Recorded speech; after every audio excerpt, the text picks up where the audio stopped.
At the functional level, Bharatanatyam has three aspects. So welcome to this class again, and we discuss today these three aspects. 1. Nritya, abstract dance movements with rhythm but without expression of a theme or emotion, also called pure dance. 2. Nritya, interpretative dance using facial expressions, hand gestures and body movements to portray emotions and express themes. 3. Natya, the dramatic aspect of stage performance, including space, spoken dialogue, mime, and conveying meaning and enact narratives. You are with me so far? Good. Adavus and Nritya Hastas are the foundation of Nritya, the first aspect we spoke of. Adavus and the full range of Hastas, the hand movement, hand gestures, together with facial expressions or Abhinaya, make up Nritya. The use of Abhinaya and character provides the dramatic element or Natya. Abhinaya enters all aspects of the dance, including Nritya, Nritya and Natya.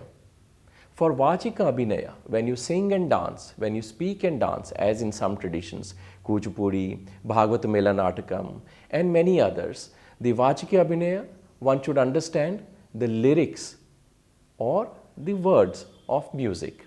For Angika Abhinaya, knowing the language of gestures is the key or very important. For Aharya Abhinaya, an aesthetic sense of fulfillment, Alankara, is sufficient.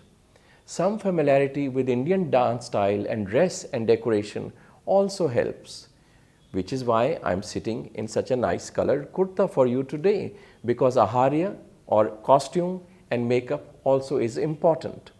It helps decide the mood of the dancer and the theme in presentation. Satvika Abhinaya evokes a response to the emotional state of the dancer. The basic unit of dance in Bharatanatyam is the Adavu. Each Adavu is a combination of steps or positions with coordinated movements of the feet, legs, hands, arms, torso, head and eyes.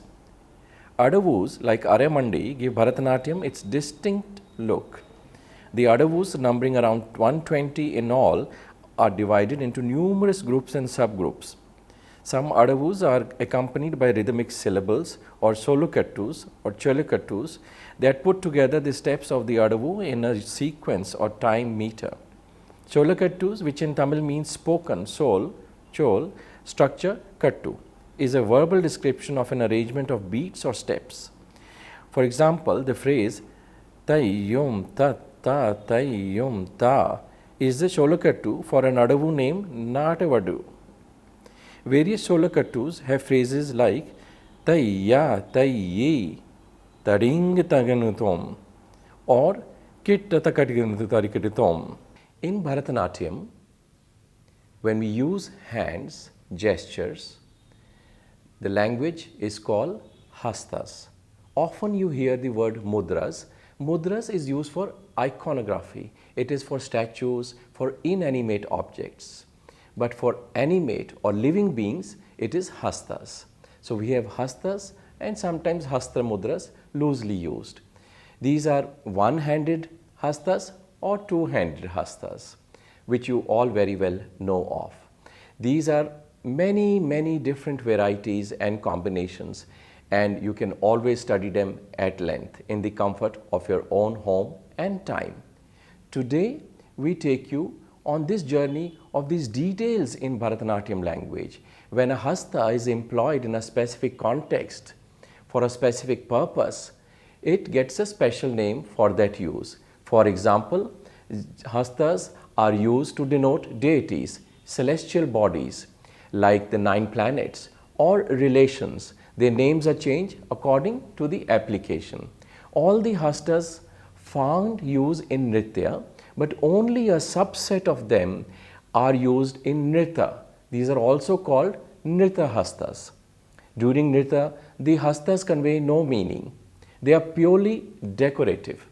In Nritya, The hastas are vital aspect of the expressive language one is trying to convey through dance. They describe things and objects. They express concepts like truth, beauty, or passage of time. They depict thoughts, words, actions, and they combine with facial expressions to show emotions. The same hasta used with different arm movements or in a different context can have a different meaning. This is how the Tripataka hasta can be used for fire or a tree and can also become the Vishnu hasta. The facial expressions of Bharatanatyam are called abhinaya. The dancer may enact many passing feelings, sanchari bhava, to show the effects anubhava produced by the causes vibhava of the emotional state and to reveal the fullness of the dominant emotion, sthai bhava. In Bharatanatyam, there are navarasa or 9 emotions: Shringara, love; Veera, valor; Karuna, sadness; Adbhuta, amazement; Raudra, fury; Hasya, laughter; Bhayanaka, fear; Bibhasta, revulsion; and Shanta, calm, peace, and countless passing feelings that may be enacted. The Natya Shastra lists 8 types of nayikas based on the emotional circumstances. In addition, there are categorizations like the 10 graces of women, the 10 stages of love, etc. Characters may also be classified according to their stature as Uttama, noble, divine; Madhyama, human; and Adhama, base, as well as according to their moral disposition as Svakya, faithful wife; or Parakya, married but longs for another; and Samanya, who is a courtesan. The music compositions for Bharatanatyam allow passages of abstract dance to be interposed in the performance. The sequences of syllables are called cholukettus or jatis. A passage of rhythmic syllables during the recitals is called a tirmanam. The artistry is comprising a tirmanam is an interaction of the jati passage with the rhythm of the musical composition. The margam or the linear format of a traditional secular Bharatanatyam recital meant strictly sticking to starting with an invocatory slokam, pushpanjali, offering of flowers to space or gods or guru, and then dovetailing in technique showing item like alaripu, in which various stances and structure of Bharatanatyam could be seen. The margam consists of alaripu, jatiswaram, sabdam, varnam, padam, javli, tillana, and a concluding slokam. As described by T. late Saraswati, the format reflects a marvelous scheme of aesthetic progression as well as a unique architectural conception. In a lecture delivered at the Tamil Lisai Sangam, Madras, translated from Tamil by late S. Guhan and reproduced in Bala on Bharatanatyam, a monograph published by Shruti Foundation, the legendary exponent of Bharatanatyam said, "I believe that the traditional order of Bharatanatyam recital is the correct sequence in the practice of this art for revealing the spiritual through the corporeal. The greatness of this traditional recital pattern will be apparent even from a purely aesthetic point of view. In the beginning, Alaripu, which is based on rhythm alone, brings out the special charm of pure dance. The movements of Alaripu relax the dancer's body and thereby her mind, loosen and coordinates her limbs, and prepare her for the rest of the dance. Rhythm has a rare capacity to concentrate. Alaripu is most valuable in freezing the dancer from distraction and making her single-minded. The joy of pure rhythm in Alaripu is followed by Jatiswaram, where there is the added joy of melody. Melody without word or syllable has a special power to unite us with our being. In Jatiswaram, melody and movement come together. Then comes the Sabdam. It is here that compositions with words and meanings which enable the expression of the myriad moods of Bharatanatyam are introduced. As the above passage reveals, Bala Saraswati believed Bharatanatyam is grounded in bhakti and that it is justified in being called a yoga because it is a spiritual discipline perfecting the mind to thought-free serenity. But the traditional margam is no longer considered the rigor. In other words, what was once considered the format of Bharatanatyam has lately been modified many a time by all and sundry. It has yielded place to many variations as well as to dance dramas and miscellanies presented by groups of dancers trained in Bharatanatyam. Thus, while the margam can be considered most suited to unfold the major dimensions of the dance, it cannot be held that unless it is used, a Bharatanatyam recital ceases to be one. This symbolism apart, the pure meter, alaripu, and the music and meter, jatiswaram, the word music and meter, sabdam, and the elaboration and lofty expression of all three facets, varnam, music without meter, Padam and Javali, meter and melody in abstraction, Tilana, reveal the logical evolution of the dance and pacing of the margam format. The Thanjavur quartet's concert format is still being followed, though the Jatiswaram and Sabdam have become less common. A Bharatanatyam presentation usually consists of either of three possibilities: a full margam format presentation maintaining traditional items like Alaripu to Tilana mode. In this, normally a progression of items is shown and a debut performance must showcase each so level standards of students can be ascertained or established. Till the 1980s, most Western dancers of yore like Bala Saraswati, Indrani Rahman, Kamala, M.K. Saroja, then the next generation of star dancers like Yamini Krishnamurthy, Padma Subramaniam, Sonal Mansingh used to undertake a full margam. This was important to show and see. They had the requisite learning and long training and stamina to back with substance to show. In last 3 decades, most next generation dancers started doing theme-based shows to show beyond the margam format, though not sacrificing the form, like Malvika Sarukkai, Alamail Valli, Leela Sampson, and Urmila Satyanarayanan. In last decade, those who haven't learnt long enough to showcase margam properly or feel the need to depend only on traditional format have taken to a combination of the two. To do one group varnam, so students get a chance to dance, and or show 1 or 2 padams that are not stamina intensive. Some have made only facial abhinaya as mainstay because they can't do technique or bend the body. Lastly, those who have just learnt a smattering of the form and can't do full show resort to mix and match, one technique, one theme, one group and some abhinaya items. Yet another is to make one subject the theme, say Andal, Ahilya, Ravana or Chandalika, environment or empowerment. Third option is to do either group works of say an Alaripu like Chandralekha and Angika or a student and clones, or take group of students and teach them one varnam or padam or make them one thematic group presentation. In thematic presentation, a theme is often taken as a leitmotif. Leitmotif means a continuing strain of thought and an idea which is developed into an item or a presentation. Say spring Ritu or Varsha Ritu in modern times. Spring means the season of spring, Vasant, and Varsha means spring when rains and you have this monsoon and you think of themes like Meghdutam, Kalidasa's famous work. In modern themes, we can take up themes like gender equality, women's empowerment, environment, or any social issue. This trend started when educated city dancers in the 1980s did not wish to do a traditional margam, Alaripu to Tilana, which we all know of, don't we? So, in order not to do the margam, which they felt had been done for many decades before, they devised some themes which could be novel, thus making new presentations or one thing which could depict it for an hour.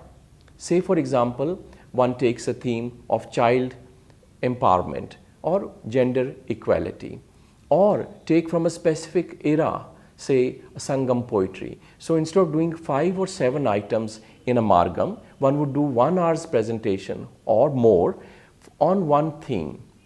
Some very famous dancers like Alarmail Valli's work in Sangam poetry, which is nothing new but from 2nd century, and yet contains new meaning and interpretation in her hands or feet today. So that is using tradition in a new manner of representing the same idea in today's scheme of things. In Malvika Sarukai, we have patterns and we have themes which partake of both tradition. Likewise, we have other thematic presentations where one could think of Khajuraho or Yatra, or we can think of ideas which transcend beauty as we have known in this vast form, Bharatanatyam. I hope you understand the range of topics and subjects and themes possible today. Traditional artists like Vajayanti Mala insist that though art and activism are part of life, it will not be reflected in a dance. Priyadarshini Govind is a much sought after dancer of the traditional repertoire. Kittappa Pillai's disciple Nartaki Nataraj is acclaimed for her pure Bharatanatyam style as well as work in bringing ancient Tamil literature to light and life. Alarmail Valli's extensive research on Sangam poems for over 2 decades has resulted in a significant repertoire of dance poems.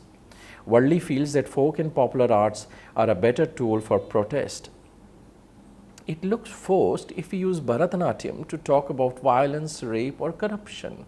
The way I see it, classical arts are a way to harmonize the mind, elevate it, but that cannot be directly connected to what is happening on the streets. Part of the criticism faced by classical dancers today is that they perform old tales and myths whose relevance in our times needs to be questioned. Also, there is pressure from festival or conference organizers as well as corporates to present theme-based performances. This gives rise to a whole new take on presentation of Bharatanatyam by way of poems, song use, costumes and music. Even spoken words in other languages are interspersed in a Bharatanatyam presentation. According to Lakshmi Vishwanathan, for serious artists, the need to reinvent their repertoire is as important as their understanding of the aesthetic values. Our richer literary heritage can be explored for nuggets of beauty when it comes to presenting new items.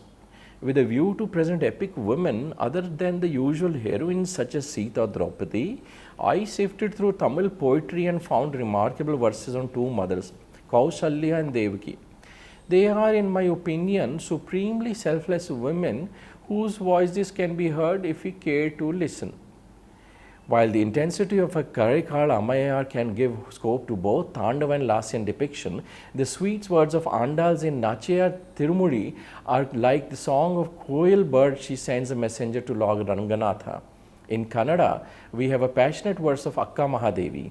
To dance to some of M.S. Subbalakshmi's Meera bhajans is a pleasure because the simplicity of ideas affords us eloquent opportunity for bhava. Dance and poetry are inseparable. To choose the right verses from the great bank of our classic writers is a task worth straining one's ability for. Bharatanatyam has grown. While the standard repertoire is no longer standard, the old gems such as Padavarnams and Padams are irreplaceable for the grandeur and honest classicism.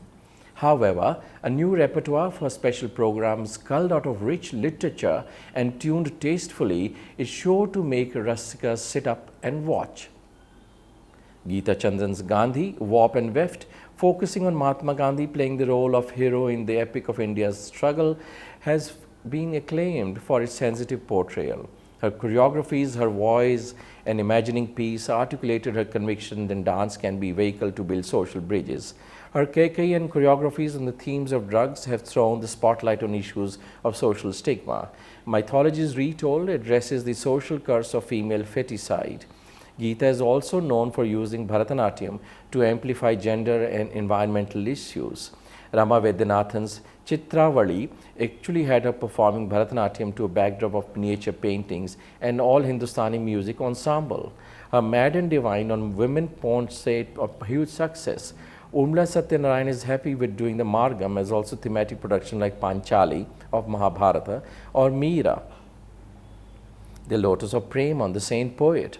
Srikala Bharat, disciple of K.J. Sarasa, is known for her group productions like Arupadai Veedu on 6 abodes of Muruga, Chakravarti Thirumagam of Ramayanam, Sri Tyagaraja Vaibhavam on Saint Tyagaraja, and so on. Apart from Margam, Kavita Ramu is also known for thematic solos like Navarasam, Madhuripuri Nilayam, and Goddess Meenakshi. All these dancers well known for the traditional Margam as well as thematic presentation. Natyarangam, the dance wing of Narad Gana Sabha in Chennai, is known for its thematic Bharatanatyam annual festivals on themes unvisited by Bharatanatyam artists.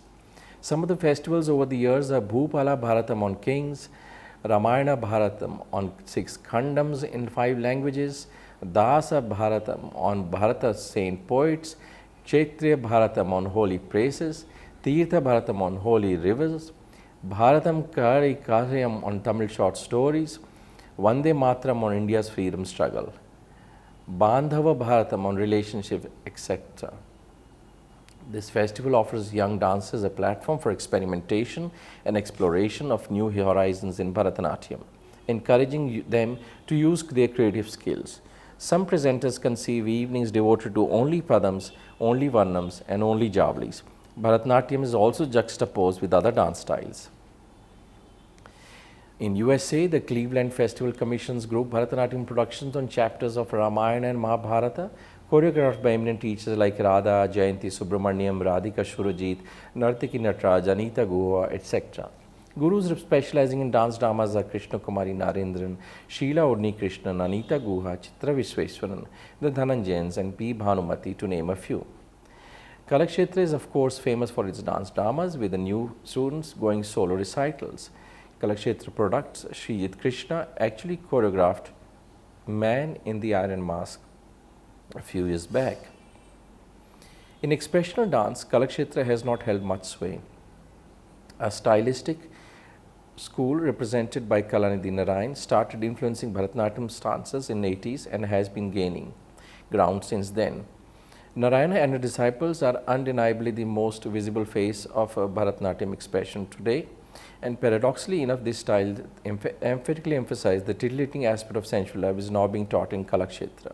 There is a Christian yoga and Christian Natyam where through Bharatanatyam, Mary and Jesus are glorified. In Bharatanatyam schools abroad, they are taught 3 versions of Bharatanatyam. A Hindu version, a secular version that speaks of human rights, violation, feminism, or the like, and a Christian version, and told to perform according to the audience, says Rajiv Malhotra, the Indian American author and founder of Infinity Foundation. A Sinhalese Bharatanatyam guru who learned the art in Chennai under Adyar Lakshman in the early 1960s has added a Sinhalese flavor to popularize it in the Sinhalese community, which in the past has shunned it as dance of the Tamils. Thanks to Guru Miranda Hemlatha in Sri Lanka today, Bharatanatyam is almost as Sinhalese as it is Tamil, and it is as popular among Sinhalese girls as it is amongst the Tamils. Presently, there are about 15 established Sinhalese gurus in Colombo alone. A teacher of 48 years standing, Miranda has adapted for Bharatanatyam themes from Buddhism and Sinhalese traditional lore and used Sinhalese songs. Undoubtedly, compulsions are inspiring different manifestations of Bharatanatyam.